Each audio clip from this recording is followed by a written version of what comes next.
Doctor সাহেব, আমার একটা রোগ হয়েছে। কি রোগ? আমি ওর প্রতি রেগে যাই। ব্যাপারটা একটু খুললে বল তো। আরে হারাম দাদা, কয়বার কই দিবি?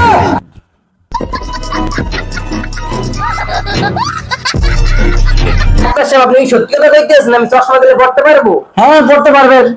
আচ্ছা, আমি তো ক্লাস অনেক পড়ি নাই, আর ভাবি চশমা দিলে পড়তে পারবো। ডাক্তার সাহেব, আমার কুকুরে কামড়াইছে। আপনি কি জানেন না আমি বিকেল 4টা থেকে রাত্র 10টা পর্যন্ত রোগী দেখি? আমি তো জানি, কিন্তু কুকুর তো জানে না। ডাক্তার সাহেব, আমার একটা রোগ হয়েছে। কি রোগ? আমি ওর প্রতি রেগে যাই। ব্যাপারটা একটু খুললে বল তো। আরে হারাম দাদা, কয়বার কই দিবি?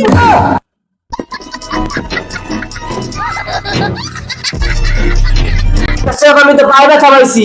ও আচ্ছা, ধরেন এই মলমটা নেন, যেখানে ব্যথা পাচ্ছেন সেখানে লাগাবেন। আচ্ছা ডাক্তার সাহেব, মলম তো লাগাইছি, ব্যথা তো কমে নাই।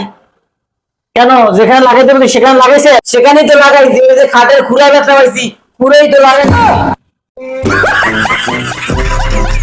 হ্যাঁ, আপনার কাশির অবস্থা তো সুন্দর। সুন্দর হবে না, কারণ সারাক্ষণ বসে কাশি প্র্যাকটিস করছি।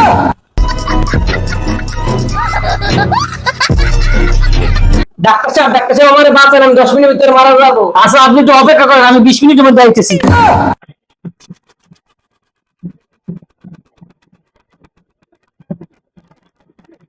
ডাক্তার সাহেব, আমার ওজনটা কমানো দরকার। হ্যাঁ, আপনি প্রতিদিন 5 কিলোমিটার দৌড়াবেন।